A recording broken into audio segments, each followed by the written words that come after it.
Halo, kultivator junior, selamat datang di dunia novel. Mari kita lanjutkan kultivasi berikutnya di Martial God Asura. Bab 6541 orang nomor 1 di bawah para dewa surgawi. Chu Feng datang ke sekte penjara saya bukan untuk membalas dendam, tidak disengaja untuk merusak benda suci tersebut.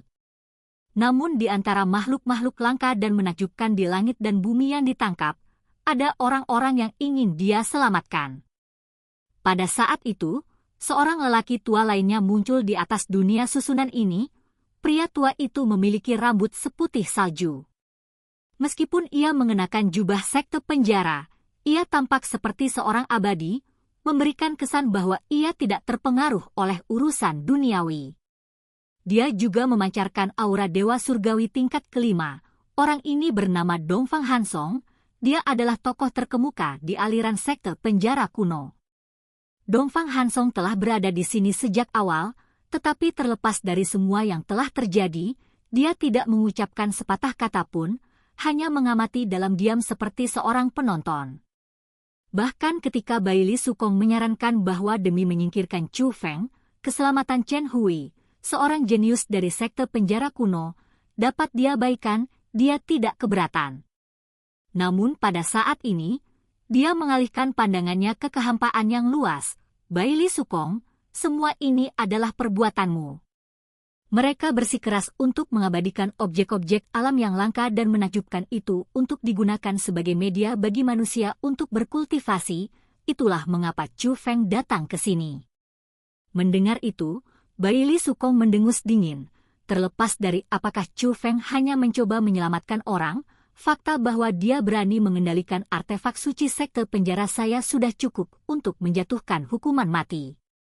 Chu Feng memang bersalah atas kejahatan berat, tetapi juga merupakan fakta yang tak terbantahkan bahwa kedatangannya di sini disebabkan oleh sekte penjara baru Anda. Jika artefak suci itu tidak rusak, itu tidak masalah, tetapi jika terjadi sesuatu yang salah dengannya, maka ini bukan hanya kesalahan Chu Feng, tetapi juga kesalahan sekte barumu, kata Dongfang Hansong. Apapun yang terjadi, saya, Baili Sukong, akan bertanggung jawab atas masalah ini, tapi yang perlu kita lakukan sekarang adalah menyingkirkan serangga ini, Chu Feng. Daripada menyalahkan saya, sebaiknya Anda memikirkan cara untuk menyingkirkan Chu Feng. Saat Baili Sukong berbicara, dia memberi perintah kepada mereka yang pergi mengejar Chu Feng untuk segera kembali ke artefak suci dan mengepung serta membunuh Chu Feng. Dongfang Hansong tidak mengatakan apapun lagi, dia telah lama terdiam, tetapi sekarang dia berdiri, hanya untuk menyalahkan Baili Sukong di depan sekte penjara netral. Ini bertujuan untuk memiringkan timbangan sekte penjara netral demi mendukung sekte penjara kuno. Membunuh Chu Feng? Jika Chu Feng memasuki tempat ini dan benar-benar membuat masalah, itu akan menjadi kesempatan bagus untuk menyingkirkan sekte penjara baru tersebut. Jangankan sekadar menyingkirkan Chu Feng, dia juga tidak bisa memikirkan cara lain. Sekalipun dia punya solusi, dia tidak akan memberitahu siapapun. Pada saat ini, di dalam ruang susunan tersebut, Baili Zilin tidak hanya keluar dari sel penjara, tetapi juga menjauh dari puncak gunung itu. Baili Zilin tiba di dunia susunan ini, di bagian kehampaan yang relatif terpencil. Saat itu, napasnya terengah-engah, ekspresinya sangat rumit, sangat terdistorsi, dan bahkan agak panik. Apa yang baru saja terjadi padaku? Mengapa? Aku memohon untuk membiarkan Feng Ling itu hidup? Bukankah aku ingin dia mati? Mengapa ini terjadi? Mungkinkah itu rasa takut? Mungkinkah aku takut akan pemalasan Chu Feng? Tidak, tidak. Bagaimana mungkin aku, Baili Zilin, begitu pengecut dan takut akan masalah? Bagaimana mungkin aku takut pada Chu Feng? Saya sakit apa? Baili Zilin, ada apa denganmu? Baili Zilin menyangkal dugaannya sendiri. Tetapi pada saat yang sama dia tidak mengerti perilakunya sebelumnya yang memohon untuk Feng Ling. Pada saat itu, dia merasakan aura kuat yang dengan cepat terbang ke arahnya. Sambil mendongak, dia merasa tak percaya. Pendatang baru itu diselimuti kilat dan bergerak dengan kecepatan luar biasa, namun dia masih berhasil mengenali wajah orang lain tersebut. Chu Feng. Reaksi pertama Baili Zilin adalah terkejut dan bingung. Baili Zilin tidak mengerti mengapa Chu Feng ada di sini. Ini adalah tempat yang hampir seluruh pasukan tempur terbaiknya dikirim oleh sekte penjara untuk dilindungi. Bahkan ayahnya, bersama beberapa tokoh penting dari sekte penjara netral, pun datang. Meskipun bingung, dia tetap mengungkapkan senjata ilahinya. Pada saat yang sama, ia meningkatkan tingkat kultivasinya hingga mencapai puncaknya. Dia tidak hanya meningkatkan tingkat kultivasinya dari dewa sejati tingkat ke-7 menjadi dewa sejati tingkat ke-9, selain itu, ia memperoleh kekuatan tempur seorang dewa surgawi tingkat pertama. Secara kebetulan, Chu Feng, yang merupakan dewa sejati tingkat ke-6 tetapi telah meningkatkan kultivasinya melalui 4 metode yaitu pola petir, baju besi petir, sayap petir, dan api petir sehingga Chu Feng memiliki tingkat kultivasi yang sama dengan Baili Zilin. Apakah ini takdir? Takdir telah menetapkan agar aku meninggalkan celah itu, namun kau muncul di hadapanku. Saat pikiran Baili Zilin berubah, Chu Feng sudah menyadarinya dan langsung menghampiri Baili Zilin. Oke, karena kehendak surga sulit untuk ditentang. Maka hari ini, aku, Baili Zilin, akan menggunakan darahmu, Chu Feng, untuk membuktikan kepada dunia, aku, Baili Zilin, adalah orang nomor 1 di bawah para dewa surgawi di dunia ini. Baili Zilin mengepalkan tinjunya, dan 2 senjata ilahi berwarna merah gelap muncul di telapak tangannya secara bersamaan. Kekuatan yang sangat besar mengalir ke dalam 2 pedang suci itu, mendistorsi tatanan dunia itu sendiri. 3 batasan ilahi, tebasan pembakar surga darah iblis. Baili Zilin menghunuskan kedua pedangnya secara bersamaan, menyelimuti langit dengan kobaran api merah. Itu adalah tebasan yang sangat besar, begitu besar sehingga menyerupai awan darah raksasa, dan bahkan mengeluarkan bau darah yang menyengat. Dengan serangan ini, Baili Zilin penuh percaya diri.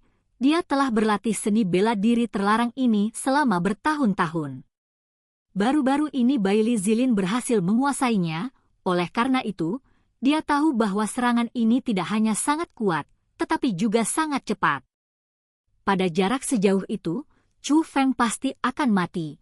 Namun, yang tidak dia ketahui adalah bahwa Chu Feng mampu menghindari serangannya secara langsung menggunakan kemampuan kecepatan ilahinya.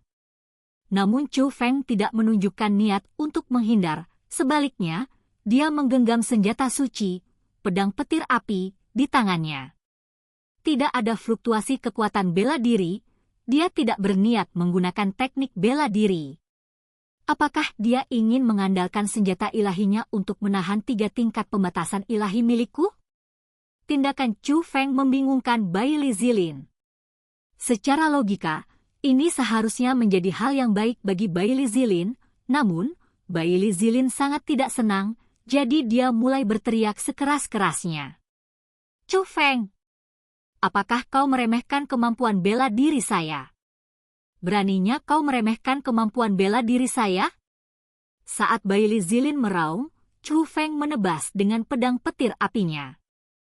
Pada saat itu, Baili Zilin terkejut dan berdiri di sana dengan tercengang, karena Chu Feng tidak memiliki kemampuan bela diri. Dengan 1 tebasan pedang, dia menghancurkan teknik bela diri terlarang yang telah dia kembangkan dengan susah payah selama bertahun-tahun. Baili Zilin, bukan berarti aku meremehkan kemampuan bela dirimu, tapi aku jelas tidak menghormatimu. Tingkat kultivasi sejatimu memang setara dengan dewa sejati tingkat ke-7, tetapi kekuatan tempurmu sangat lemah. Tingkat kultivasi yang diperoleh melalui tergesa-gesa dan keserakahan, sekuat apapun ilmu bela dirinya, tidak dapat menyaingi tingkat kultivasi saya. Saat Chu Feng berbicara, Dia sudah tiba di depan Bailey Zilin dan menebas Bailey Zilin dengan pedangnya. Saat Bailey Zilin menyadari apa yang sedang terjadi, tidak ada cara untuk menghindarinya, jadi dia tidak punya pilihan selain memegang kedua senjata suci itu secara horizontal di depannya. Namun, ketika pedang petir api milik Chu Feng jatuh, ekspresi Bailey Zilin seperti orang yang baru saja menelan kotoran. Matanya dipenuhi rasa tidak percaya. Kedua senjata sucinya terbelah menjadi dua oleh pedang panjang Chu Feng semudah membelah tahu. Namun, ketika pedang petir api milik Chu Feng benar-benar mengenai wajah Bailey Zilin, Chu Feng cukup terkejut. Sebuah kekuatan penghalang yang dahsyat terpancar dari tubuh Bailey Zilin, melindunginya. Sepertinya kamu membawa cukup banyak harta karun? Chu Feng segera menyadari bahwa ini adalah harta karun yang ampuh, dan formasi pelindung yang dilepaskannya juga merupakan harta karun yang ampuh. Melihat Chu Feng tak berdaya menghadapinya, Bailey Zilin menunjukkan sedikit rasa puas diri. Chu Feng, apakah kau meremehkanku? Lalu kenapa? Apakah kau bahkan bisa melukaiku? Namun sebelum Bailey Zilin selesai berbicara, ekspresinya kembali membeku. Chu Feng membuka telapak tangannya, dan dua kekuatan aneh menyelimutinya. Dia secara bersamaan menggunakan mimpi buruk penjagaan dan penjarahan kegelapan. Bailey Zilin tidak mengetahui metode Chu Feng, dia hanya merasakan bahwa penghalang pelindung itu dengan cepat terkuras oleh Chu Feng.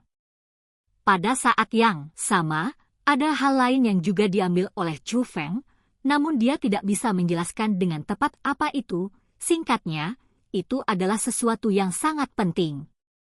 Dan kultivasi kita berakhir. Sampai jumpa di cerita berikutnya di dunia novel.